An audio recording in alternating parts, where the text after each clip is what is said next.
एक story share करना चाहता हूँ जो कि बहुत इंपॉर्टेंट है। मुझे ऐसा लगता है जो अभी यूथ है, जो अभी स्टार्ट कर रहा है जिम, या तो जिम स्टार्ट करने की सोच रहे हैं, ठीक है, उनके लिए शायद ये बेनिफिट हो कि उनको कुछ चीज़ें पता चल जाएंगी, ये चीज़ें गलतियाँ जो मैंने की हैं वो ना करें।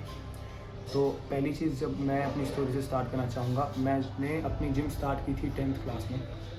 तो मैंने अपने दोस्तों को देखा, मैं उस टाइम पे बहुत ज़्यादा स्किनी था, बहुत पतला था, क्योंकि उस टाइम पे क्या हुआ था, मेरी हाइट एकदम से बढ़ गई थी। तो उस टाइम पे इतना स्किनी होने के बाद मैंने सोचा कि चलो अब जिम स्टार्ट कर देना चाहिए मुझे। तो मैंने अपने दोस्तों के साथ, कुछ मेरे दोस्त थे जो जिम जाते थे उस टाइम पे, तो मैंने उनके साथ जिम स्टार्ट किया।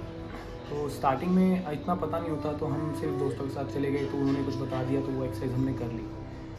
उसके बाद मैं कंटिन्यूसली जिम करता रहा, लेकिन मेरा वेट बढ़ा नहीं। 12th क्लास तक नहीं बढ़ा वेट। अप एंड डाउन था वेट, ऐसा नहीं था कि एक साल मैंने कंटिन्यू किया जिम, अप एंड डाउन था, कभी छोड़ दिया, 1 महीना नहीं किया, 2 महीना नहीं किया, लेकिन वेट नहीं बढ़ा, वेट उतना ही था। बल्कि हालांकि मैं और पतला हो गया था और स्किनी हो गया था। तो एक दोस्त ने मुझे एक जिम ट्रेनर से मिलवाया। तो उन्होंने बोला कि तू ना सप्लीमेंट्स ले। उन्होंने मुझे सप्लीमेंट्स के बारे में बताया। पहले मुझे नहीं पता था कुछ भी सप्लीमेंट्स के बारे में।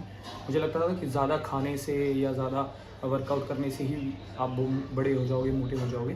हाँ, तो उसने मुझे बोला कि नहीं, सप्लीमेंट्स भी ट्राई कर, प्रोटीन भी ट्राई कर, गेनर ट्राई कर। तो उसने मुझे मिलवाया एक भैया से। तो उन्होंने मुझे 10,000 के आसपास का सामान दिया। उसमें उन्होंने मुझे गेनर, कार्ब्स, BCAA और प्री वर्कआउट सब चीज़ें ऐड कर दी, जो कि मुझे उस टाइम पे पता नहीं था कि ये यूज टू भी नहीं है मेरे लिए स्टार्टिंग, क्योंकि मैंने उस टाइम, मेरे लिए तो स्टार्टिंग ही थी वो। तो मैंने वो ले लिया उनसे पैसों में। तो उसको लेने के बाद क्या हुआ, वेट गेन तो हुआ, बट एक लिमिट तक गेन हुआ। बट गेन होने के बाद मेरी वो स्ट्रेंथ नहीं बढ़ी।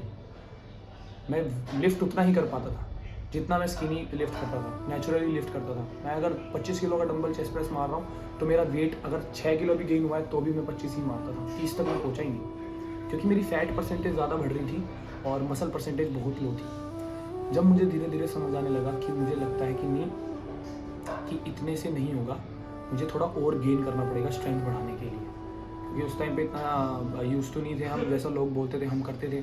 तो ट्रेनर ने मुझे एक सप्लीमेंट दिया। उन्होंने बोला कि नहीं, ये स्टीरॉयड नहीं है। तो उन्होंने मुझे श्राम्स से इंट्रोड्यूस किया। तो उन्होंने मुझे श्राम्स दिए। श्राम्स लेने के बाद मेन चीज़ क्या हुई है, मेरा वेट बहुत जल्दी बढ़ने लगा, बहुत जल्दी। मैंने स्टार्ट किया था 65 kg से। आप विश्वास नहीं करोगे, मेरा तीन महीने के अंदर अंदर मैं 90 पे टच कर गया। मैं गोल हो गया था एकदम। मेरी फैट परसेंटेज बहुत ज़्यादा हाई थी।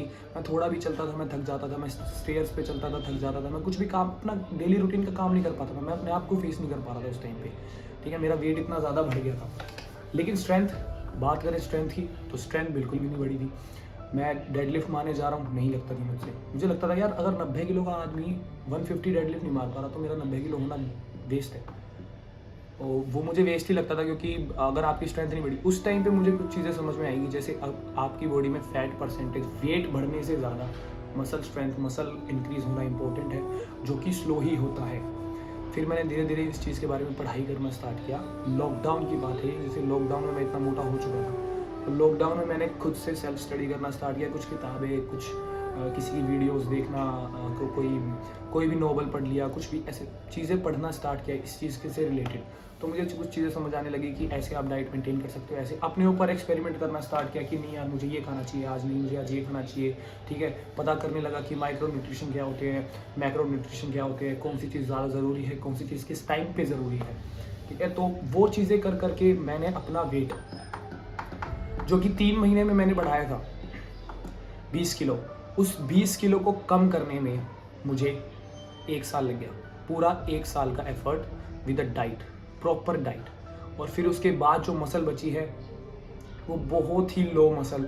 उस टाइम में मुझे फील हुआ कि सिर्फ और सिर्फ श्राम्स ने क्या किया था मेरे साथ, सिर्फ फैट लेयर मेरी बॉडी पे बढ़ा दी थी। शरीर मेरा वैसा ही था, जैसी मेरी मसल मैंने गेनिंग स्टार्ट की थी, मैं वहीं पर आकर रुक गया। तो उस चीज़ का क्या फ़ायदा हुआ मुझे कोई फ़ायदा नहीं हुआ, मुझे नुकसान ही हुआ। मेरी बॉडी का मेटाबॉलिज्म चेंज हो गया। अब मैं पहले मैं कुछ भी खा लेता था, मुझे फैट परसेंटेज बहुत लो चढ़ता था, बहुत मुश्किल से, रेयर चढ़ता था। लेकिन अब मेरी बॉडी में फैट बहुत ईजीली चढ़ जाता है।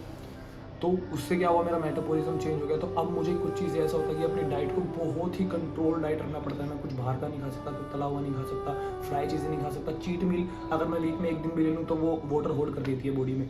फैट परसेंटेज इतनी जल्दी बढ़ जाता है मेरा कि मुझे रिप्ड रहने में बहुत ज़्यादा इशू होते हैं। तो मैंने ये चीज़ें फोकस की हैं, ट्राई की हैं, खुद से पढ़ा है कि आप कभी शॉर्टकट ट्राई मत करो, ठीक है।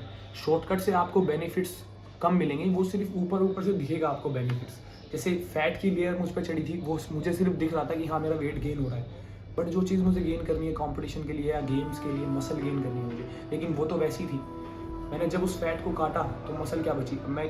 अभी मैं इतना हूँ, यहाँ से मैंने स्टार्ट किया था, जब मैंने गेन करना स्टार्ट किया था, शाम से मैंने स्टार्ट किया, 90 किलो टच करके मैं वापस यहीं पे आ गया, मुझे कोई बेनिफिट नहीं हुआ। तो शॉर्टकट सिर्फ शॉर्ट टाइम पीरियड के लिए ही होता है। लॉन्ग टर्म अगर आपको करना है तो शॉर्टकट से दूर रहो, अपनी डाइट फॉलो करो, believe in your diet, believe in your training programme, believe in yourself, ठीक है। कभी भी शॉर्टकट पे फोकस मत करो, यूथ के लिए यही है। अगर आपको मेरी वीडियो अगर अच्छी लगी है, आपको मेरी अगर स्टोरी रिलेटेबल लगी है, तो प्लीज़ लाइक कीजिए, शेयर कीजिए, कमेंट कीजिए। Thank you.